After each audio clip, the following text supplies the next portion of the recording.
Welcome back. I'm Dan Salem with Phil and Bud. Three-man booth here it's the NFL draft week. What else is there, right, guys?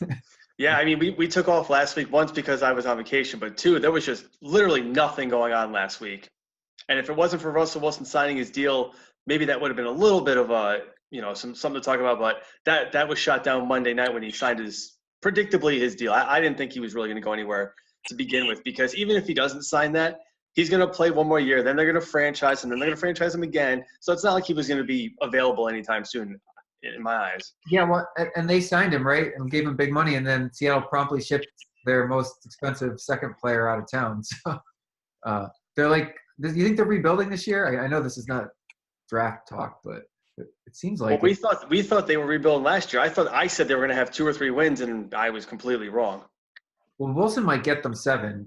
Period. I don't know. He seems. Well, he's good enough for at least 5 or 6 wins. Yeah. So but now that you've paid him, as we've been saying many weeks in a row here, there's a lot of money tied up in a quarterback now. So what do you do? How do you build around him? I guess you have to build through the draft, but they only have 4 or 5 picks. They don't even have a lot of picks this year. No, but they have 2 number 1s now, which is pretty big. Oh, did they get a number 1 for Kansas City? I think they got Chiefs. Yeah, the Chiefs number 1. All right. With someone else. Well, that's what they were asking for. There were rumors all day today that the Jets were interested, but the Jets didn't want to give up their number 3 pick. No, that was a smart decision, because I think the younger, cheaper version of the same player is available to them at 3. So, I mean, speaking of the Jets, I mean, it's no secret that they are all 4 moving down, but it seems like there's no biters. I've heard, aside from the reports that McCagnon wants to move down, but there's no reports that anybody's even like fielding offers or anything. Why don't we use that to transition into the predictions? Because I think a lot of the offers have everything to do with who gets taken 1, 2. I completely agree. I mean, I'll just put it out there, because you're the Giants fan, so I don't have any. You obviously probably have a prediction focused around your team getting who you want them to get. Honestly, I'll be honest with you. I have no idea what they're going to do. You read this week, whatever you read, don't believe anything, because it's all lies. Well, I would say people have been hard on Gettleman, but he's hit his hand pretty well for the draft, which is good. He knows what. Let me tell you something. He knows what he's doing. Everyone. I mean, I don't know if you hear it as much as we hear it over here, but every article is killing him for just being inept, not knowing what he's doing. Yeah. He knows what he's doing. Well, so is it safe to say that Arizona is the opposite, because they seem to have shown their hand completely? I don't know. Do you believe it? Well, the report is that they're not going to go Kyler Murray now. Right? That's what you read? That's what I saw today, but I don't know if I believe that. Well, yeah, their coach came out and said they hadn't decided. Yeah, they are right. They haven't officially made their pick yet. Yeah, they're supposed to officially make it by sometime Wednesday, which that's when they can make a deal with the player that they want to sign, right? So I'm not sure, to be honest with you, but it's 24 hours prior to the draft. They know what they're doing. Come on. So all these teams know what they're doing. Well, I shouldn't say that. But I feel like I'd be foolish not to say that they're going to pick Kyler Murray, because that seems to be what everyone thinks they're going to do. And the writing's on the wall. They seem to have no love for Rosen. So I don't know. My prediction set the Rosen debate aside, because I think he'll be available, but that just makes everything really messy. How does Rosen even show up to voluntary minicamp this week, knowing that he may not be there after Thursday? Because he's upping his stock as a player. He's making teams want him. Look, he's a team guy, right? Through all this. Listen. I don't think we really have a solid idea of what he is, because last year you played behind a terrible offensive line from a terrible coach. He had no help anywhere. I don't think we really got a true idea of what he can do. I completely agree. He didn't have an awful rookie season, and yet he was on an awful team. But I do not think he's going to start for the Cardinals this year.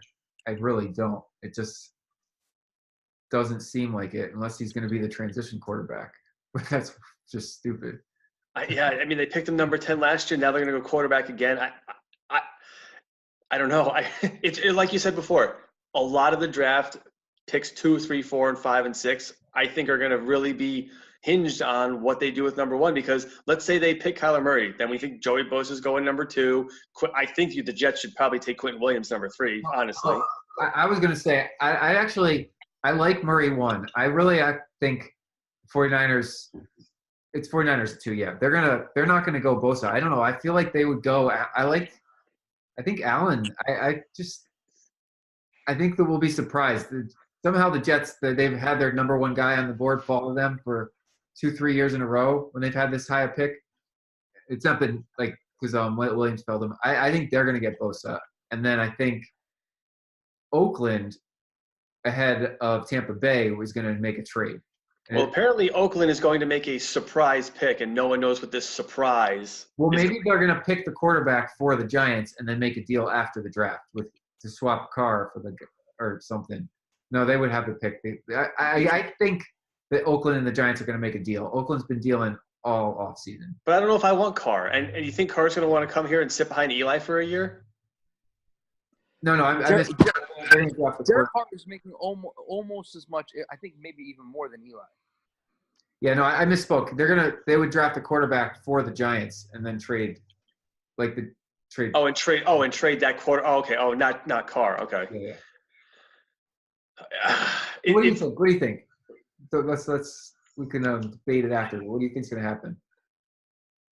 I think the chalk picks are Kyler goes 1, Bosa goes 2, Quentin Williams goes 3 to the Jets. 4, I guess. Listen, the Raiders got rid of what's his name, Khalil Mack. They have to address their defense. They shouldn't be messing around with picking quarterbacks or offense. They got to address their defense, right? So you get that kid.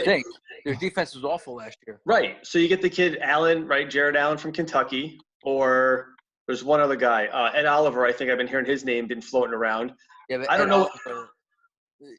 So if the Jets trade out of 3 and say they trade to 6, right, to the Giants, Ed Oliver's still going to be on the board at 6. And then the Jets would be able to stockpile and regroup some of the draft picks that they spent last year to get Sam Darnold. But why would the Giants trade up to number 3 if let's just say this goes in my order that I think might happen, if they're really going to take Haskins or Drew Lock or what's this other guy, Daniel Jones from Duke? They don't have to trade because one of these guys is going to follow them. But it depends on who they like because you always have your favorite, and Tampa Bay is going to take a quarterback. So it's really if they think Tampa's going to get Lock and they want Lock, they'll trade up to get Lock. That's what the Jets. I mean, the Jets kind of did that.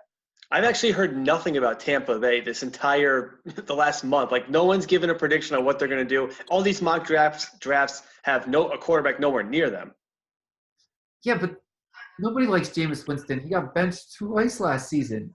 I mean, I agree. I know. It seems such like an obvious thing to me that they would be taking a quarterback. I mean, Miami wants a quarterback. Detroit. Miami has to trade up. Miami has to move a lot of cap, a lot of space because I think they're picking 12. I think it is. No, they'd have to give up a ton.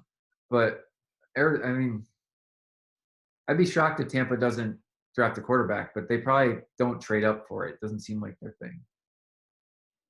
I mean, I've seen literally 4 or 5 different mock drafts today, and they're all different.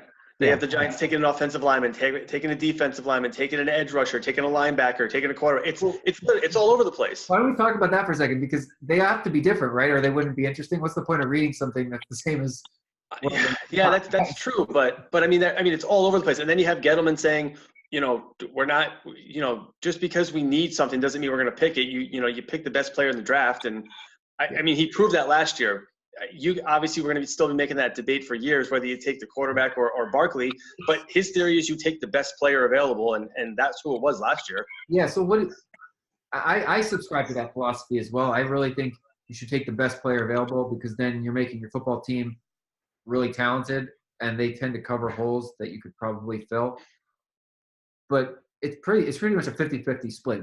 As a fan, what do you guys prefer? Do you have a love-hate? I mean, it's a love-hate relationship. I think it depends what you need. I mean, yes, he's saying you don't draft for need, but if you don't have a quarterback, you should probably go get one. Again, that's the other thing. There's no Andrew Luck in this draft. There's no Peyton Manning. There's no you have to get these guys this year. That's next year. So do they really? They don't have to draft a quarterback this year. They don't have to. Well, I think they will, but. And I think the Jets need obviously a pass rusher. And this draft, especially in the top 10, they're stacked with them. So yeah, I mean, I get their reasoning, like trying to trade out of 3. It makes sense so they can get more draft picks for either this year or for next year or whatever. But I mean, if Nick Bosa is sitting on the board at 3, you have to take him, right? There's no doubt about that. Well, I think Bosa, Williams, and Allen. They canceled their meeting with him. So I mean, how interested are they really in it? Could you see them going a different route? Because I really don't think that they have. Again, this is my thought. I don't think they see Bosa falling past 2. In all honesty. And the other thing is, do you really need to meet with the guy because you'd take him if he was available, and not meeting with him kind of does more than actually having the meeting in terms of if your gamesmanship. And yeah, maybe it'll go backwards. Maybe you'll meet with him and be like, wow, this guy's not too bright. Maybe we won't take him. Well, that's what they're saying about Haskins, is that he's got all the tools. He's a good football player, but behind the scenes, he doesn't know how to read defenses. And that's why they're saying that his stock is dropping. Well, all I've seen is Drew Lock for the last 2 days. So. Oh, I've seen the Giants been tied to Daniel Jones for the last 2 days. The kid out of Duke for the last 2 days. Interesting. But couldn't they get him second round? You think he'd really he'll be off the board in the first round. He'll be So now the gamble is: do you think he's there at 17 and then you grab him there? But I don't think he was because you got to get past the Dolphins, you got to get past the Broncos, you got to get past Washington. That's interesting. But it's number 6. See, these guys, that's the issue with the quarterback in the position of need, because these guys don't feel like top 10 picks to me. They seem like they're definitely late first round picks, but only because they're a quarterback. They're not slam dunks, and you want your top 10 pick to be a slam dunk, like bona fide starter day one. But you also want your quarterback to be a slam dunk too, because you don't want to miss, because that old adage is you set your team back 5 years if you miss on a quarterback. But hitting on the quarterback, it doesn't really matter where you draft them. I mean, I think that's kind of proof. You think the starters in the league right now, they were drafted across the first round, basically. Well, they were. I mean, you can name off a whole bunch. Russell Wilson was drafted in the 3rd round. We all know Brady. Dak was drafted in the 4th round. So there's a lot of starters right now that were not top 5 drafted. I think he was a late first, right? Mahomes too. Yeah, I mean, yes, Mahomes too. And so obviously Mahomes went 10, I think. Yeah. I mean, the Chiefs traded to get him. Yeah. He wasn't a top 10 pick. And it's interesting. So it's super interesting because some teams hit on their picks all the time. I've actually been happy with the Jets' top 10 picks recently, but I think Jacksonville's got an awful track record, and they're at 7, and they need a playmaker desperately.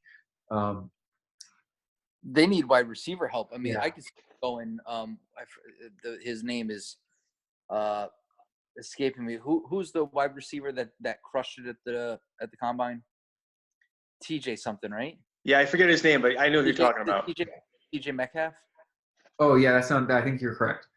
And he killed it. I mean, Jacksonville could use that. I mean, they haven't had a wide receiver since they had Allen Robinson, and now anybody. And maybe that would be good to pair with Foles. It's tough. The wide receivers have not been super strong right out the gate. They need half season, a full season before they can actually dominate. At least recently. Maybe it's just been nobody's finished superstar yet. But I mean, going back to prediction, I want to predict something's going to happen as far as trades, but I just don't know where. Is it the Raiders? Is it the Giants? Is it the Dolphins? I feel like something is going to happen. So maybe this is a better question. What would the Giants trade for Rosen?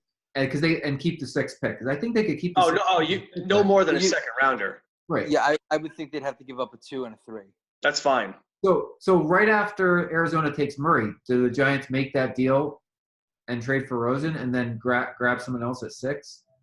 If you could, to me, that's best case scenario. Is you get your quarterback, you keep your 6th pick, you draft one of those defensive guys, and then you do whatever you need to do at 17. So you don't have to give up any first rounders, and you get your quarterback. To me, that's the perfect scenario. I mean, Rosen he was considered one of the number 1 pick last year. I mean, it was Mayfield had a little and Darnold had a little edge. But I was personally torn between the 3, and I don't feel much differently right now. So I mean, he was just. I think we all agree he was just put in the worst situation. Out of all 4 quarterbacks that were drafted high, he was in the worst situation.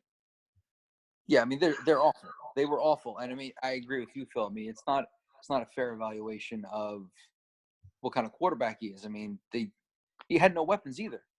He had nothing. He had absolutely nothing. No offensive line, nothing. Nothing. And I didn't think the Jets had much weapons, but they really had no weapons, and David Johnson wasn't helping. So, do you know what the Jets' predicted record is right now? I know we're so early, but the schedules came out. Have you seen what they're projected to be at? I haven't. I don't necessarily like to read those, but go ahead. You can share unless Bud knows. I agree with you, and it's way too early. I put no stock in it, but they're projected to win 4 or 5 games again. I don't get. I don't get that. These people. They currently have what, the 27th easiest schedule. I think they play a stretch of games that I think there was nobody. I think for 7 weeks nobody was over 500. You know, the Jets actually have the least amount of travel this entire year. Yeah. That I saw. And then you have Oakland and Tampa Bay that don't have a home game for 7 weeks. Yeah. That's great. They're on the road, and their only home game, each one of them, their only home game in that 7-week stretch is a home game in London. Wow. Yeah, Jacksonville's got it pretty rough like that too. It's funny. The Jets have to go to Jacksonville and then the following week at Miami. So they shouldn't even leave Florida. I would agree. I think the furthest they go is like, I don't know, Texas or Cincinnati. Like they don't cross the half of the country this year at all. No, they gotta go to Dallas. Yeah, I was saying I thought they played Dallas. All right, Dallas. All right, so Texas is the furthest west they go.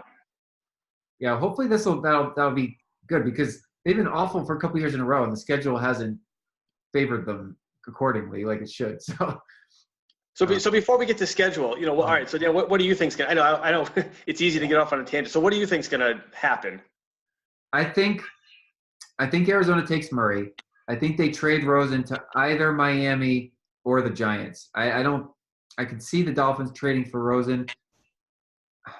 I hope they don't give up their first round pick, but they make some bad decisions. So I think that either the Giants or Miami will trade for Rosen before the top 3.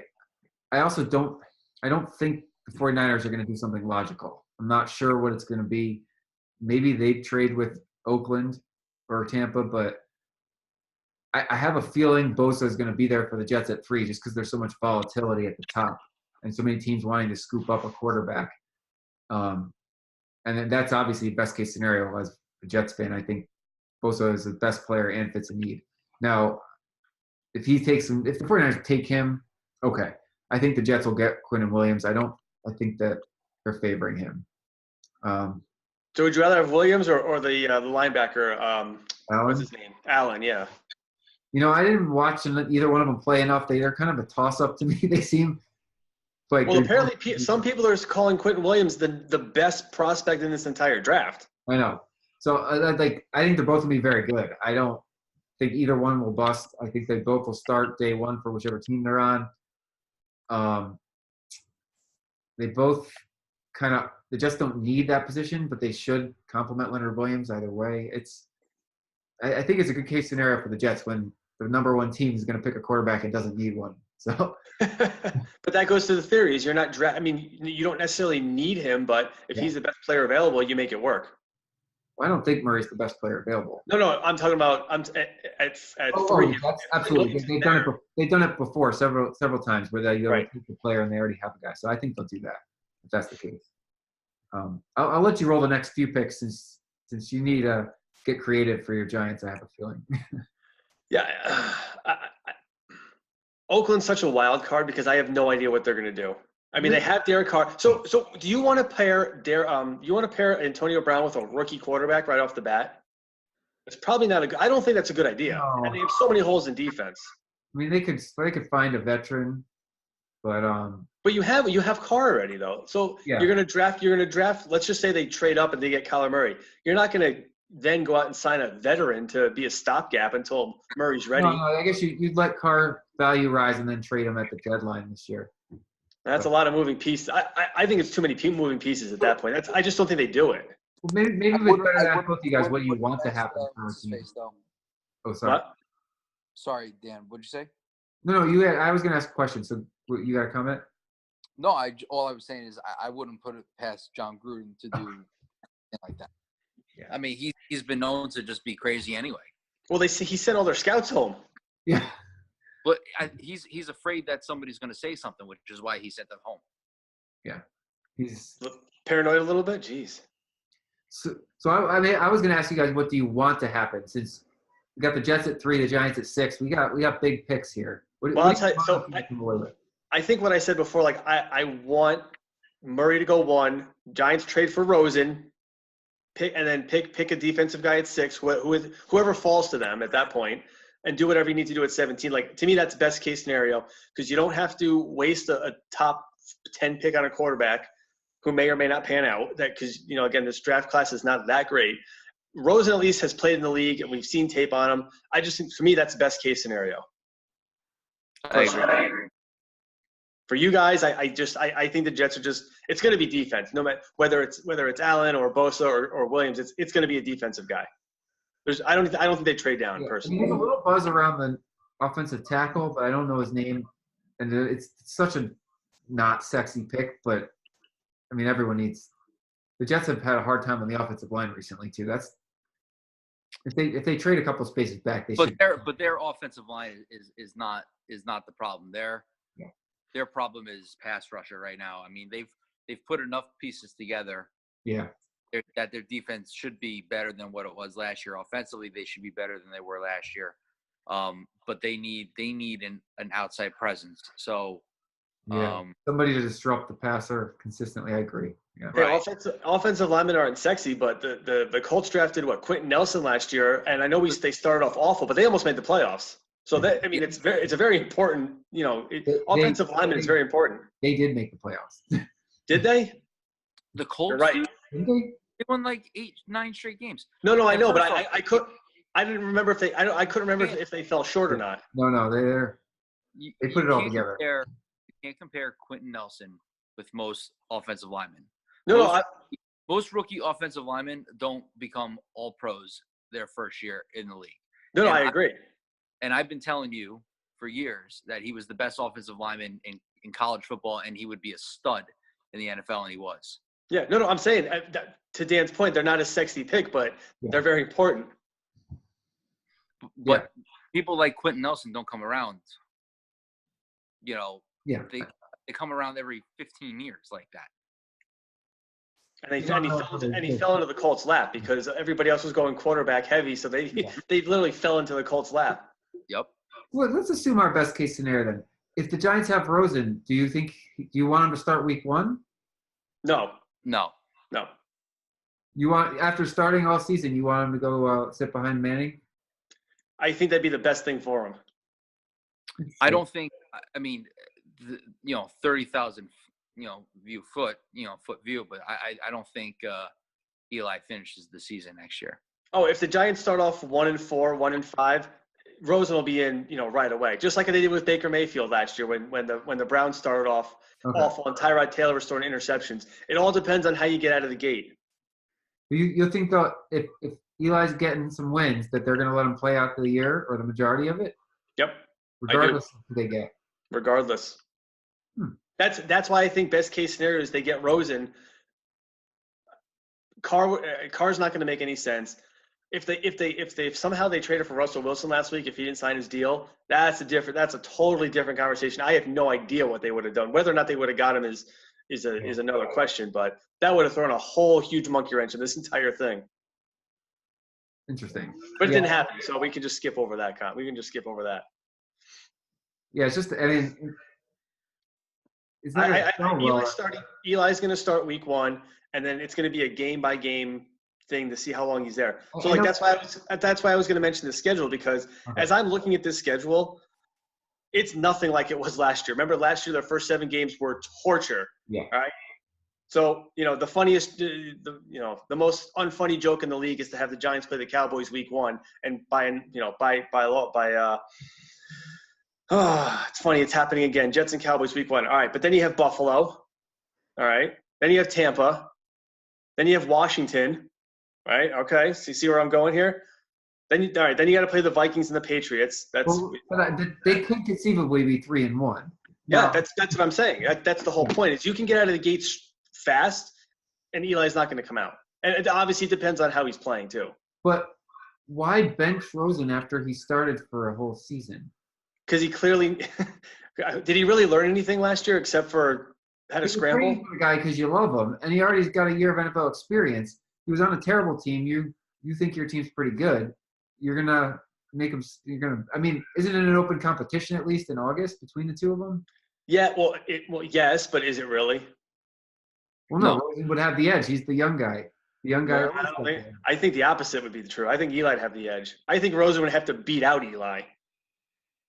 Yeah, but I mean, so if I'm using the But you guys, everybody's talking about like Rosen's going to be on the Giants here. I mean, Well, no, this is just if it happens. we were assuming best case scenario for Phil, because I mean, as a Jets fan, I've seen open competitions many seasons, and it always favors the young guy that the GM just brought in. So not the old veteran.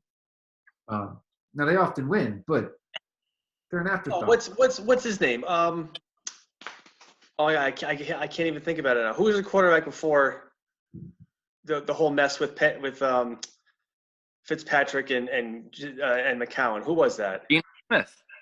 Yeah, Geno Smith didn't start week 1. Geno was going to start until he got his jaw broken in August, and then Fitzpatrick got the job. Right? Geno started week 1 because Sanchez got hurt. That's okay. That's what it was because he got hurt. That's what it was. Yeah, and then Geno had the job until he got his jaw broke. Right.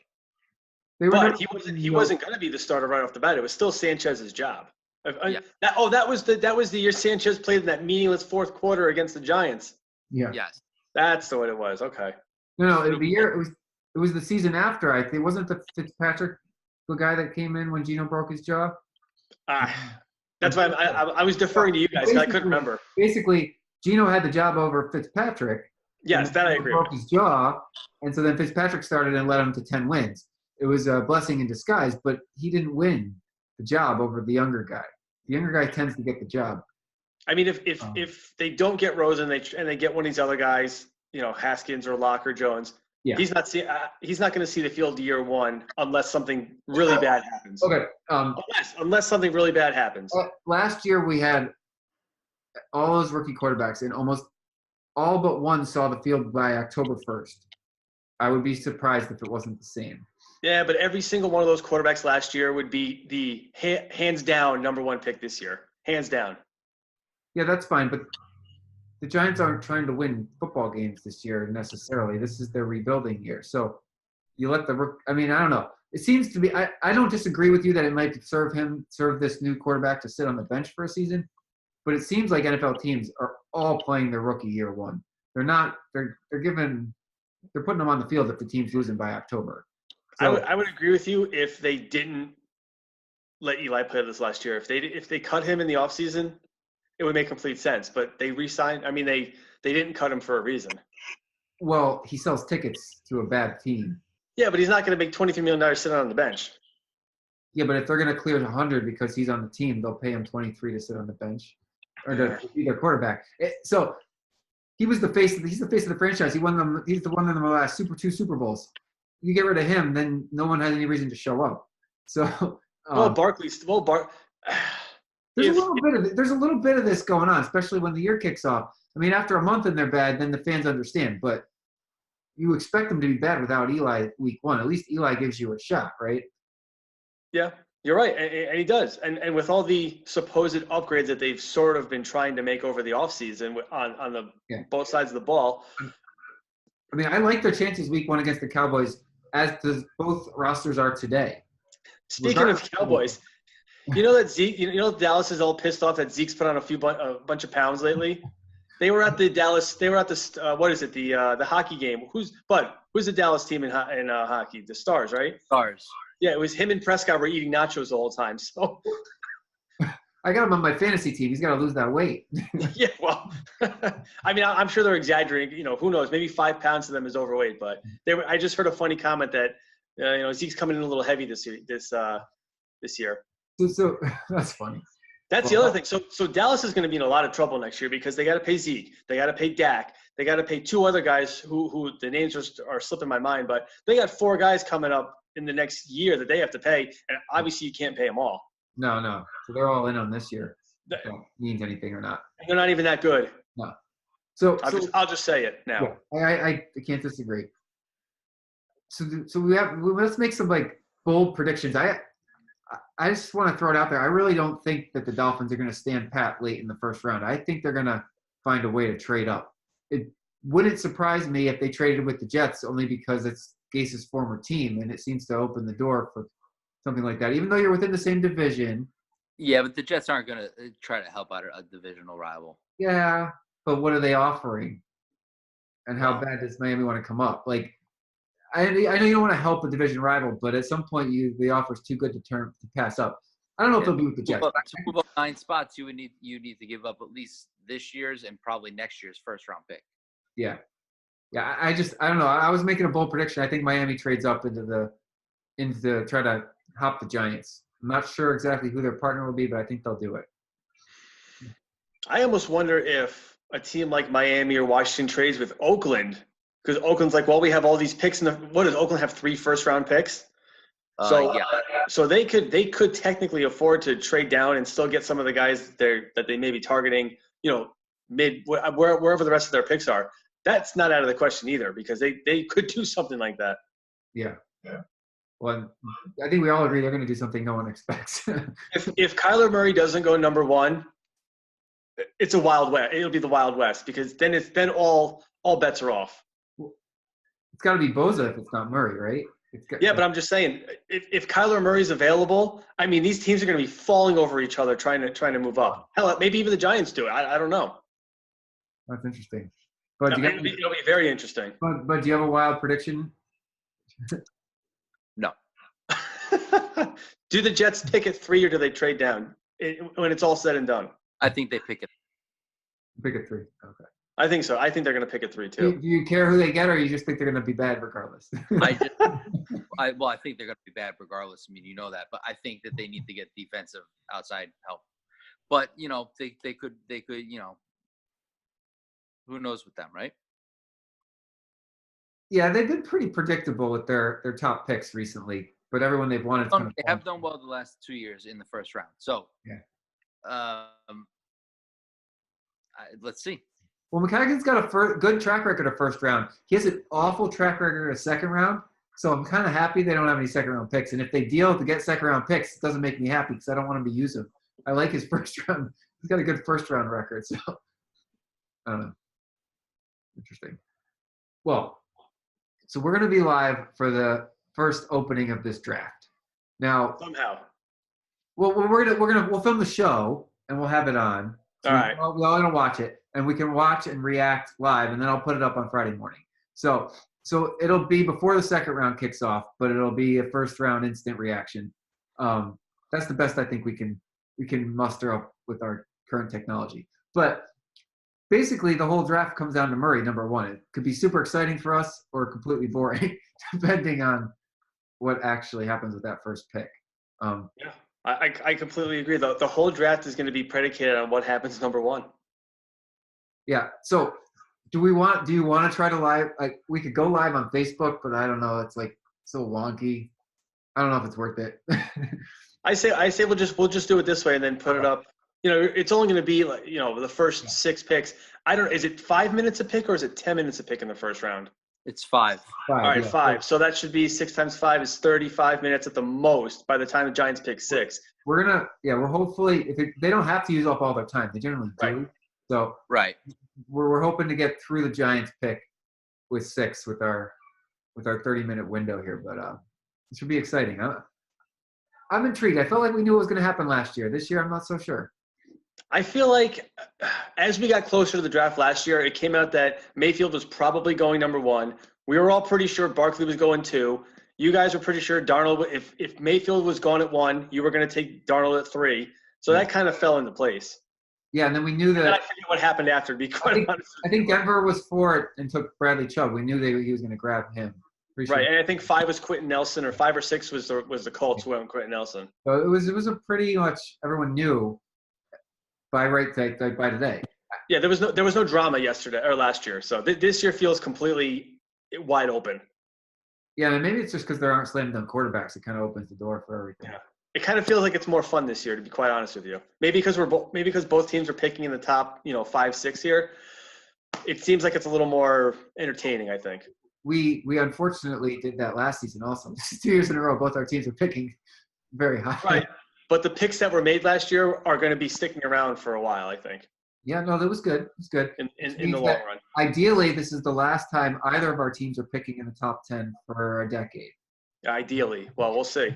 We got 11 or 12 picks to work with throughout the entire draft, so we could plug a lot of holes. I think we got 5, 6, something, some small number.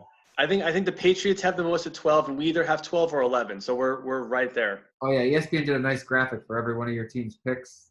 It's a lot. You got a lot. Yeah, we have a lot of draft picks. I can count the Jets on one hand. So we'll see what happens, and looking forward to Thursday, and we'll come back Thursday and see what happens for real. Finally, no talking. We can finally get to it. Yeah, we'll see if we're right. All right.